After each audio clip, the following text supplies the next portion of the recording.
Hi, I'm Tim Von Rueden here at cgcookie.com, and in this video series I'm going to take you through the entire process of creating a science fiction character. So I'm going to start with the silhouettes, then pick out the colors, the detailing, and then finally render it out. But in this video I'm going to purely focus on creating some silhouettes to use and work upon, so let's get started. Now the sci-fi genre is one that I'm not completely familiar with myself. If you can tell through my art or my tutorials, I normally work with more organic and fashion-oriented design, where science fiction usually focuses on shapes, the angles, and have it look manufactured. So for me to draw something like this, I have to definitely do a little bit of research and find some references that I can work off of. And that's what we're looking at on my background right now. So I just put up a quick reference sheet that I threw together, and it's everything from the old school styles of like 2001 Space Odyssey to newer things like Tron Legacy I have in the corner.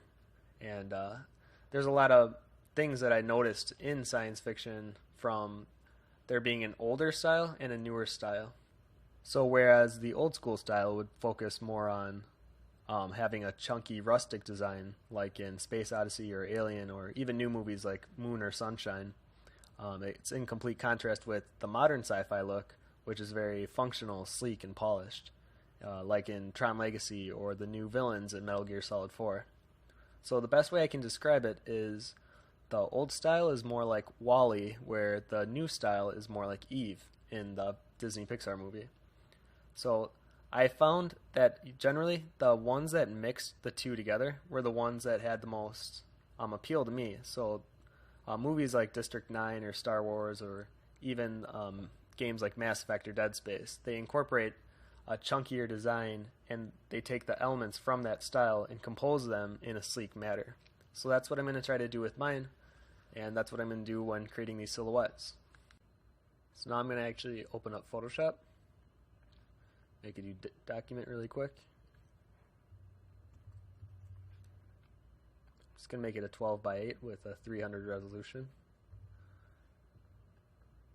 And I'm not going to full screen it so I can still see my reference in the background, but I'm going to move some of these out of the way so I can see it better.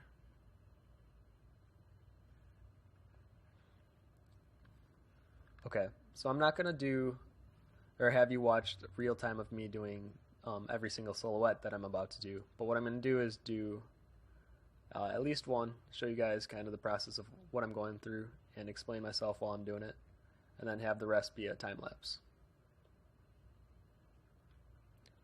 So here I'm going to use, this is a flattened brush, and to get that look, if I go and choose one of my original brushes, I'm going to keep shape dynamics turned on, but then on brush tip shape, I'm going to grab this little black dot at the top, and if you move it up and down, you can actually flatten the brush. So I'm going to move it to about here. Oh, not that flat. Somewhere around there. And then I'm going to go forward with using that. And I believe I have the same set as my eraser. Yep. So you might see me toggle between that, and that is between the keyboard shortcuts B and E. B for brush, E for eraser.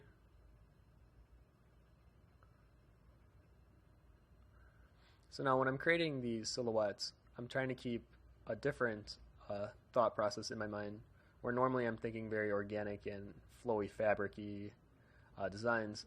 For these, I'm thinking more hard-style surface material that is being laid on top of these characters.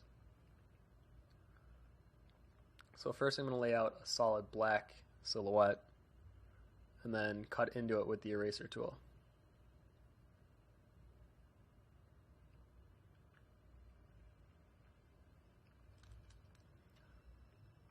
So now I can just flip around my tablet pen around, or if I just toggle the eraser, I can go ahead and do that as well.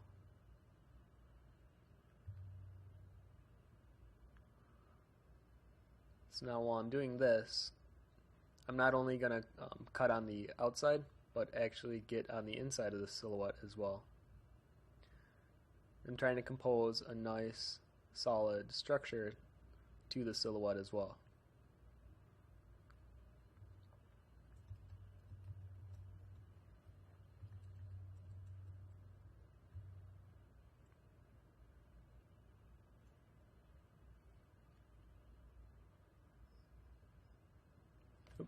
accidentally made a copy of that layer. There we go. I was wondering what was wrong.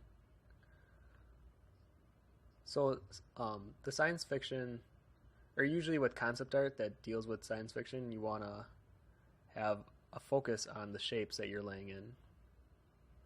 And rather than focus on fabric-like material, you want to focus on hard surface material and how that can be incorporated with a fabric material.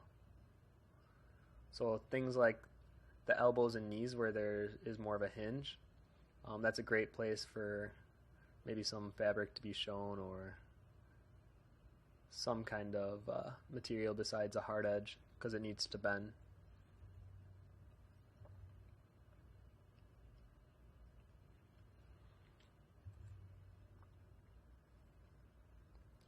And I definitely wanted to have some kind of headpiece where a helmet or something of that matter would be included on top. So for most of these, I'm going to have a section of like an open shape around the head that the helmet would fit over, in case I want to go in and add a helmet right over that, or there's plenty of different opportunities of things I can do with that in the future, so I'm just going to leave that open for now.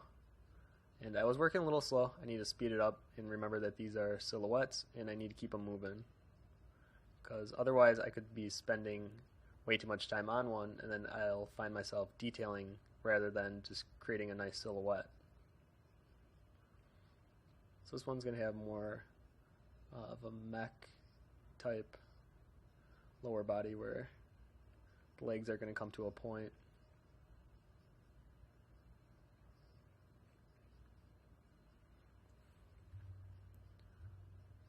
I'll go in with my brush, create a few more shapes jutting out, maybe some chords going on in the background.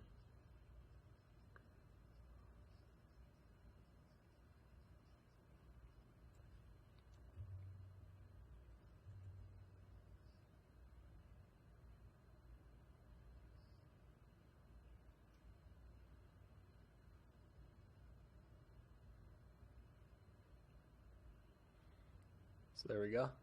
So now this would be more of a chunkier design with some sleek elements in like the lower legs, and I'm trying to keep that mixture going throughout all of these.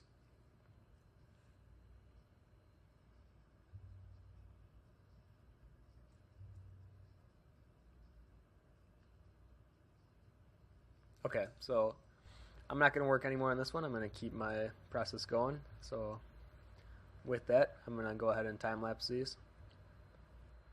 So as I start these off, you might be able to see that with the initial silhouette, I did a solid black outline and filled it in, and then used the eraser tool to create these white lines that represented the interior of the silhouette, and most likely representing their materials that they're wearing in their overall outfit.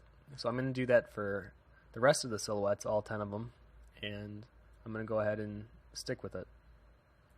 So even though science fiction isn't my top genre to go to for things that I would like to do, I'm very much set in fantasy type concept art, but I can't just be like, oh no, I don't draw that, because you're not really expanding your horizons. You're not building up a great portfolio of different concepts and concept art that you can then show off. And most times when you go into areas that you're uncomfortable with, you end up learning more that you'll be able to use in the areas that you then are comfortable with. So things like sci-fi, I mean, I'm bound to pick up something about hard surface texturing, or something that I normally wouldn't do with my fantasy concept art. So here I'm trying to look for different solid shapes and create some hard surfaces out of them.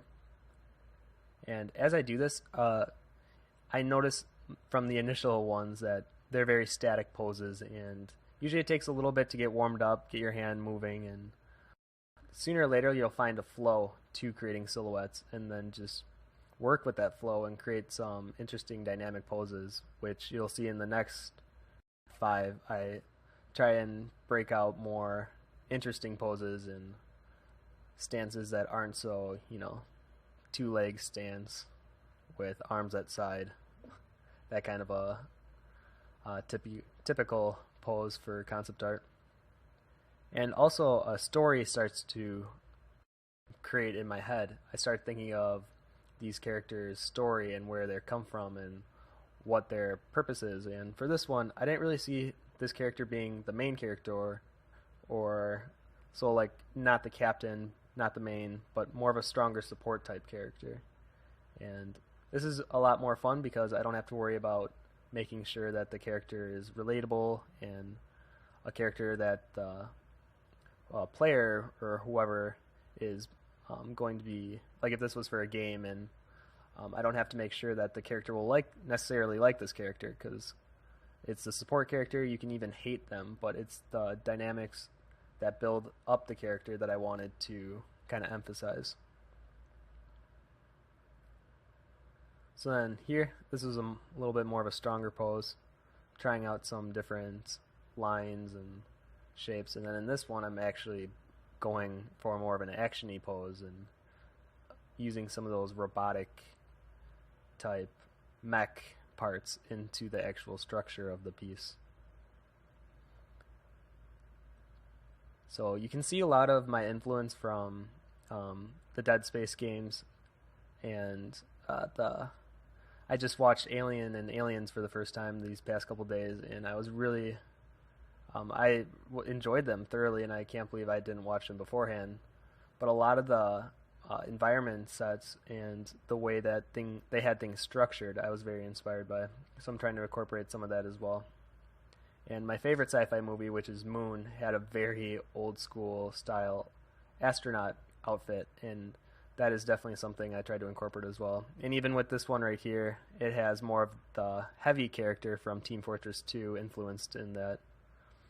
And then for this last one, I started out with a helmet, because I noticed that I didn't really have many with the helmet actually on, so I wanted to end off with one at least having the helmet on. And then maybe having some kind of air compressor for a backpack that powers his gun or whatever he's using.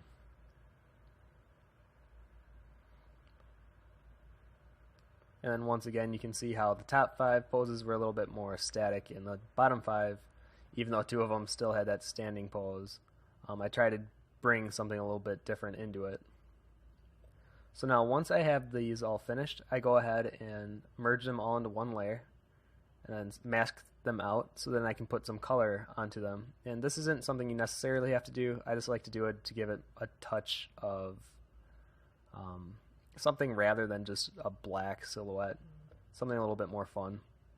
So I'm going to do that, and then I'm going to slow it down because I'm going to show you what I did initially, because unfortunately the first time I did this tutorial my Camtasia crashed on me, and I created 10 other ones that I was pretty proud of, especially the sitting one, and I wanted to include those with these 10 that I'm doing, that I just did now. So what I'm going to do is I'm going to make the canvas size double what it originally was, and oh yeah, and as I tried to move the silhouettes up, I accidentally grabbed the color layer, and it created some cool silhouettes that I didn't normally plan for, but I probably would have left it just as the color ones like this if it wasn't for a tutorial and making sure that you can really see the character, because I really liked how the color silhouettes turned out.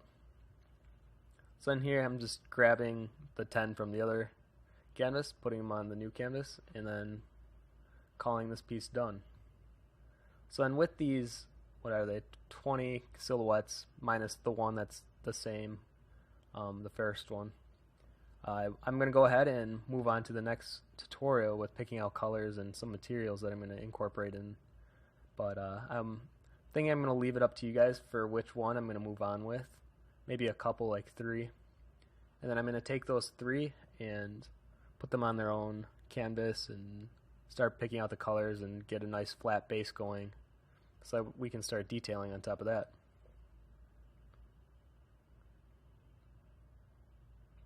So then here we go. I'm going to full screen it so you guys can see it a little bit more clear. Zoom in a bit. There we go. So these are the 20. And that'll end off part 1 of creating a sci-fi character. So these are the final silhouettes, and I hope you learned something from this, and I thank you for watching.